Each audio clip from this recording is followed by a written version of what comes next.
আসসালামু আলাইকুম। দখলদার ইসরায়েলি বাহিনী এবং ফিলিস্তিনি পুরোদমে যুদ্ধ চলছে, জানিয়ে দিব হাতে থাকা সর্বশেষ আপডেট আন্তর্জাতিক সংবাদ। প্রথমেই সংবাদ শিরোনাম। কোনো অগ্রগতি ছাড়াই ইসরায়েলি প্রতিনিধি দলের দোহা ত্যাগ। আরও জানিয়ে দিব ইসরায়েলকে আশ্চর্যজনক জবাব দেওয়ার হুঁশিয়ারি। আরও জানিয়ে দিব প্রতিরক্ষা খাতে ব্যয় বাড়াচ্ছে জাপান। সর্বশেষ জানিয়ে দিব এবার মার্শাল আর্ট নিষিদ্ধ করল তালেবান সরকার। শুনছিলেন সংবাদ শিরোনাম, এরপর বিস্তারিত। তার আগে আমাদের ভিডিওটি যদি ভালো লেগে থাকে তাহলে লাইক কমেন্ট শেয়ার করে দিবেন, আর আমাদের ভিডিওটি সর্বপ্রথম পেতে চ্যানেলটিকে সাবস্ক্রাইব করে রাখবেন। কোনো অগ্রগতি ছাড়াই ইসরায়েলি প্রতিনিধি দলের দোহা ত্যাগ। এবার শুনুন বিস্তারিত। গাজায় যুদ্ধবিরতির বিষয়ে উচ্চ পর্যায়ে আলোচনার জন্য বুধবার কাতারের রাজধানী দোহার পৌঁছেছে ইসরায়েলি প্রতিনিধি দল। তবে কোনো ধরনের চূড়ান্ত বা অগ্রগতি ছাড়াই তারা দোহা ত্যাগ করে চলে আসেন। শুক্রবার ইসরায়েলি মিডিয়া বরাবর দিয়ে আনাদুলুর এজেন্সি এ তথ্য নিশ্চিত করেছে। তীব্র ভাষায় ইসরায়েলি দৈনিক রাহাজের জানিয়েছে, গোয়েন্দা সংস্কার, মোদাস নিরাপত্তা সংস্কার, সিনবের এবং সামরিক বাহিনীর প্রতিনিধি নিয়ে গঠিত একটি ইসরায়েলি আলোচনাকারী দল শুক্রবার কাতার থেকে ইসরায়েলে ফিরে আসেন। দৈনিক আরও বলেছেন, ফিলাডেলফি রুটে ইসরায়েল সেনাবাহিনীর উপস্থিত রাফসান খুলে দেওয়ার এবং আলোচিত নেট জারির রুট প্রতিষেধক বিষয়গুলো সহ প্রধানমন্ত্রী বেনিয়ামিন নেতানিয়াহুর নির্বাচিত রেড আইন পরামর্শ আলোচনা এখনো পর্যন্ত কোনো অগ্রগতি করেনি। বিগত কয়েক মাস ধরে যুক্তরাষ্ট্র, কাতার এবং মিশর মিলে ইসরায়েল এবং হামাসের মধ্যে একটি জিম্মি বিনিময় মুক্তি এবং যুদ্ধবিরতি নিশ্চিত করতে এবং গাজায় সামরিক সহায়তার প্রবেশে অনুমতি দেওয়ার জন্য একটি চূড়ান্তে পৌঁছানোর চেষ্টা করছে। তবে এ যুদ্ধ বন্ধে হামাসের দাবি পূর্ণ ইসরায়েল প্রধানমন্ত্রী বেনিয়ামিন নেতানিয়াহুর অবকৃত জানানোর কারণে মধ্যপ্রাচ্যের চেষ্টা বরাবর স্থগিত হয়ে পড়ছে। অবরুদ্ধ গাজায় অবিলম্বে যুদ্ধবিরতির আহ্বান জানিয়েছে জাতিসংঘের নিরাপত্তা পরিবেশ প্রস্তাব সত্ত্বেও গত 7 অক্টোবর থেকে ইসরায়েলি গাজায় উপত্যকার তার নৃশংসতা অগ্রগত চালিয়ে যাচ্ছে।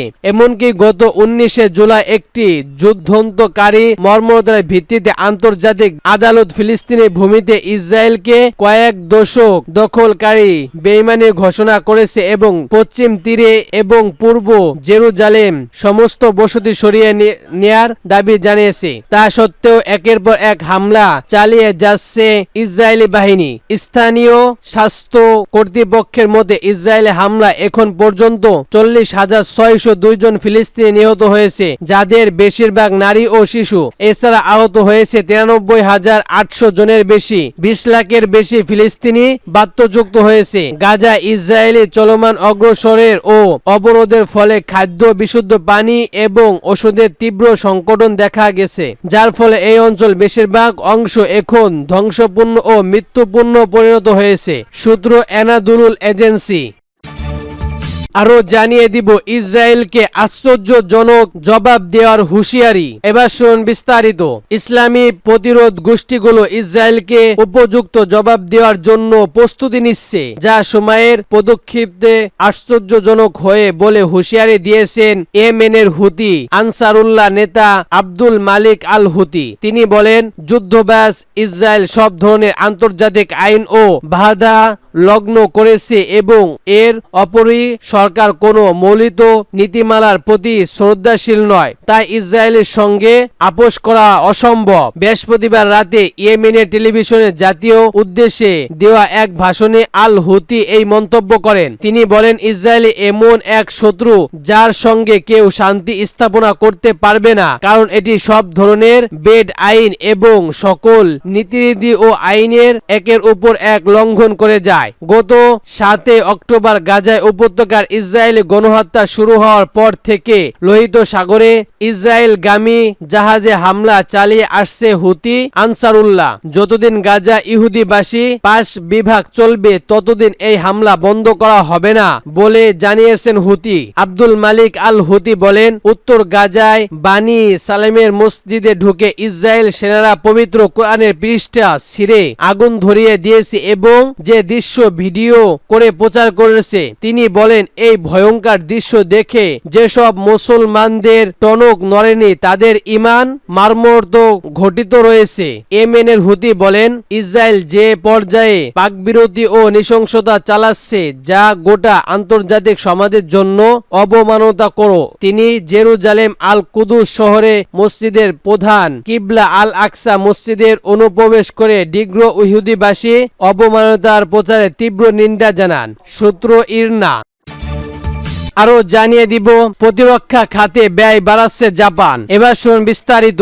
ইরানের কর্মধর্ম সাম্প্রতিক শান্তির মোকাবেলা করতে কৃতজ্ঞতা বুদ্ধিমাত্রা সংস্কার প্রযুক্তি ও সেনাবাহিনীর প্রতিশ্রুতি উন্নতর অভিযোগ করল জাপান। শুক্রবার এক বিবৃতিতে এ তথ্য জানিয়েছে জাপানের প্রতিরক্ষা মন্ত্রণালয়। বার্ষিক বাজেট প্রস্তাবের প্রতিরক্ষা মন্ত্রণালয়ের পক্ষ থেকে বলা হয়, আমরা সামরিক শান্তি বৃদ্ধি করে চলেছি, তাই আমাদের প্রতিষ্ঠানে এমন ভাবে গড়ে তোলা প্রয়োজন যেন নতুন পরিস্থিতিও লড়াই চালিয়ে যেতে পারে। রয়টার্সের এক প্রতিবেদনে বলা হয়, দেশটির প্রতিরক্ষা খাতে 6.9% ব্যয় বাড়ানোর অনুরোধ করা হয়েছে। এতে প্রতিরক্ষা ব্যয় দাঁড়াবে 8.5 ট্রিলিয়ন ইউরো, যা 5,900 কোটি মার্কিন ডলার। জাপানের সেলফ ডিফেন্স ফোর্স এডিটিভির সবচেয়ে কর্মসংস্কার নিয়োগের পর সিদ্ধান্ত এলো, চলিত বছরে 31 মার্চ পর্যন্ত 10,000 কর্মী নাগরিক নৌবাহিনী ও বিমান বাহিনীতে যোগ করেছেন, যা দেশটির লক্ষ্যমাত্রার অর্ধেক। 2022 সালে প্রধানমন্ত্রী ফুমিও কিশিদা প্রতিরক্ষার খাতে খরচ দ্বিগুণ করার সিদ্ধান্ত দিয়েছিলেন। পরিকল্পনা অংশ হিসেবে ক্ষেপণাস্ত্র সহ অন্যান্য যুদ্ধ ও যুদ্ধ বিমান আক্রমণ এবং দক্ষতা সাইবার প্রতিরক্ষা বাহিনী গড়ে তোলার সিদ্ধান্ত নেওয়া হয়। প্রতিবেশী তাওয়ানকে দলপূর্ণ দখল করতে পারে চীন, যার ফলে জাপানও যুদ্ধের জড়িয়ে যেতে পারে। এই আশঙ্কায় থেকেও বৃদ্ধির মনোনয়ন দেওয়া হয়। জাপানের আক্রমণশালার জন্মস্থ তাদের জন্য একটি চিরন্তন কারণ হয়ে দাঁড়িয়েছে, তবে তাদের বর্তমানে 2,50,000 সদস্য বাহিনী আকাশ বজায় রাখার কঠিন হয়ে দাঁড়িয়েছে। পরিকল্পনা অনুযায়ী কৃত বুদ্ধিমাত্রা 18 বিলিয়ন ইউরো ব্যয় করা হয়। এছাড়া মানুষবিহীন ড্রোন এবং সংস্কারটি আকাশ প্রতিরক্ষায় বহনের জন্য 314 বিলিয়ন ইউরো ব্যয় করা হয়। এসব পদক্ষেপের ফলে সদস্য কম থাকার বিষয়টি মোকাবেলা করা যাবে। পাশাপাশি প্রতিরক্ষা বাহিনীতে নারী অংশগ্রহণের বৃদ্ধিমাত্রা পদক্ষেপ নেওয়ার চেষ্টা চলছে। বাহিনী মাত্র 10% সদস্য নারী, বিশেষ যৌন হয়রানির একাধিক অভিযোগের নারীদের অংশগ্রহণ বৃদ্ধির কঠিন হয়ে আছে। এসব সমস্যা সমাধানের পাশাপাশি নারী সদস্যদের জন্য উন্নত শৌচাগার ও গোসলখানা নির্মাণে 16.4 বিলিয়ন ইউরো ব্যয় করা হবে।